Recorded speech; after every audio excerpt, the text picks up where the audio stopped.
Now, where it starts to get a little trickier is when you have two radicals in the same radical equation. So here's a radical equation, but when you have two radicals, well, it becomes twice the fun. Well, I'm going to start off by squaring each side. Well, when we do that, we get, on this side, we just get the radical and the square cancel, so we get n plus 9, plain n plus 9. But here I have to multiply it out like I'm multiplying out a binomial, and I wind up getting m plus 2 rad m plus 1. And that's just a regular binomial multiplication, what some people call FOIL, even though you all know I don't like FOIL very much, but you get the point.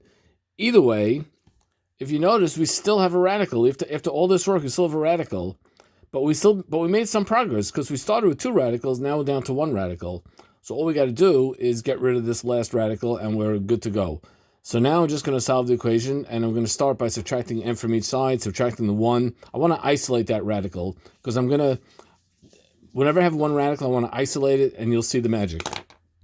So I do a little subtraction, and I wind up with 2 rad m equals 8. And now I'm just going to divide out that 2 to completely isolate that radical. Now that I've isolated ourselves down to one radical, all I got to do is square both sides, and we're good to go. And there we are, m equals 16. The only thing I have left to do is to check the answer by taking 16 and plugging that into the original equation. So let's do that right now. Well, the answer checks out very nicely because I get rad 16 plus 1 is 4 plus 1, which is 5. And here I get the rad of 16 plus 9 because I plugged in 16 for m. 16 plus 9 is 25. Rad 25 is 5. 5 equals 5. Check, check, check. Yay!